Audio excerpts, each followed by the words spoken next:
সকাল থেকেই আমরা এই ব্যবস্থাটা গ্রহণ করেছি যাতে এসএসসি পরীক্ষার্থীরা তারা নিরাপদে এবং কোনো ধরনের ট্রাফিক জ্যাম ছাড়া তারা পরীক্ষা কেন্দ্রে যেতে পারে, আসতে পারে। আমাদের দেখেছেন পর্যাপ্ত পুলিশ ফোর্স আমরা নিয়োগ করেছি। আমাদের প্রতিটি মোড়ে, প্রতিটি রাস্তায়, ইভেন আমাদের যে সমস্ত অলিগলি রয়েছে, ফিডার রোড রয়েছে, প্রত্যেকটা জায়গায় আমরা একটা ফুল প্রুফ নিরাপত্তা ব্যবস্থা গ্রহণ করেছি।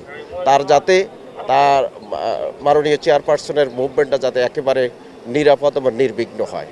পাশাপাশি সকাল থেকেই আমরা এই ব্যবস্থাটা গ্রহণ করেছি যাতে এসএসসি পরীক্ষার্থীরা তারা নিরাপদে এবং কোনো ধরনের ট্রাফিক জ্যাম ছাড়া তারা পরীক্ষা কেন্দ্রে যেতে পারে, আসতে পারে।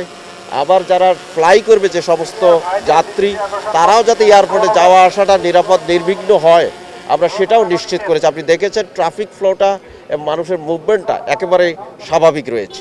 আমরা এখন পর্যন্ত আমরা জানি যে সকাল 10:30টায় উনি এখানে ওনার অ্যারাইভাল হবে।